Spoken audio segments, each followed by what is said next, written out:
Bismillahirrahmanirrahim. Assalamu alaikum. I hope you all are fine and staying safe and happy. I am your history teacher, Miss Farheen, and I welcome you all to your history class. My dear students, in today's lecture, you will be able to describe the East India Company's arrival and capture of political power. So, my dear students, आज के lecture में we are only going to discuss its arrival in in subcontinent और इसकी जो capture of power थी, किस तरीके से ये पावर में आया, पॉलिटिकल पावर में आया, we are going to discuss in the next lecture. So my dear students, quickly open your history 8 books and then we are going to start the lecture. I hope everybody has opened the books. So now let's quickly move forward. So East India Company was established in 1600 in England. और इसका primary objective क्या था? To facilitate the trade between England and the East Indies, including India, South East Asia and the Far East. So जितना भी Asian इलाके थे उनमें इसका ट्रेड का जो है वो मकसद था.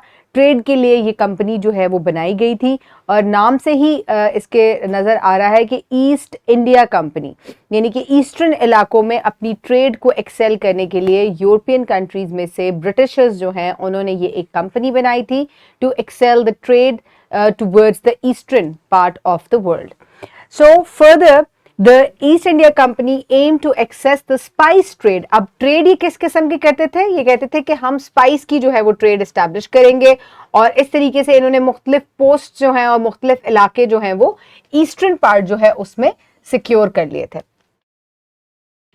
Now further, the Industrial Revolution in the late 18th century spurred the European expansion, including the east India company. अब क्यों ज़रूरत पेश आई ब्रिटिशर्स को इस किस्म की ट्रेडिंग कंपनीज बनाने के लिए?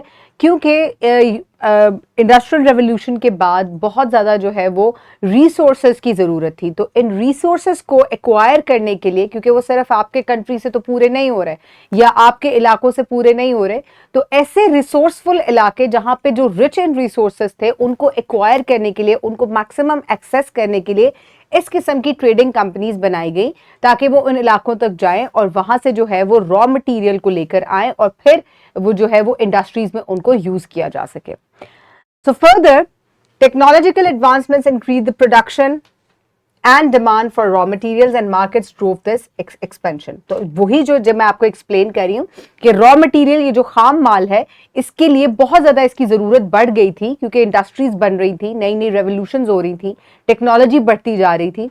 तो इसके लिए जो रॉ मटेरियल चाहिए था, अब वो कहाँ से आएगा?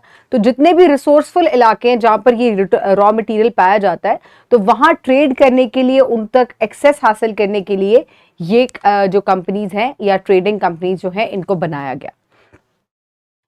So further, companies like the French, Dutch and East India companies established colonies and trading posts in the East Indies to exploit resources and establish trade networks.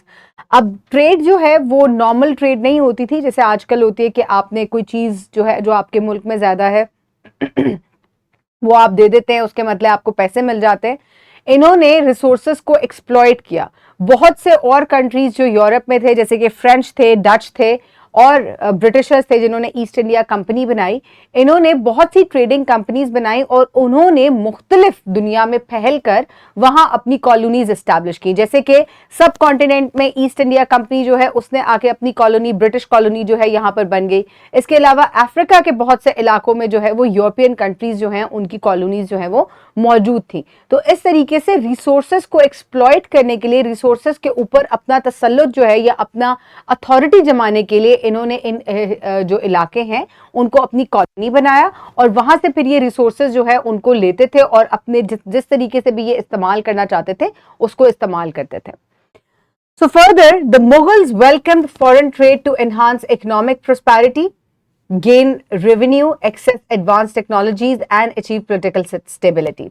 अब यूरोपियंस जो हैं ये ऑलरेडी, क्योंकि इंडस्ट्रियल रेवोल्यूशन हो चुकी थी, ये technology में काफ़ी आगे थे, तो मुगल्स जो हैं इन्होंने जब देखा कि जी एक ट्रेडिंग कंपनी यहाँ पर आ रही है तो उन्होंने समझा कि इस तरीके से इकोनॉमी जो है वो फ्लरिश करेगी, हमारी टेक्नोलॉजी हमारे पास भी आएगी, तो उन्होंने एक अच्छी सोच के साथ इनको वेलकम किया, लेकिन किस तरीके से इन्होंने पॉलिटिकल पावर गेन की इसको हम नेक्स्ट लेक्चर में पढ़ेंगे। लेकिन इस तरीके से ईस्ट इंडिया कंपनी जो है it ended the sub continent और द इंडीज रीजन जो है यहाँ पर इन्होंने आकर अपना जो है वो अपने कदम जमाए थे।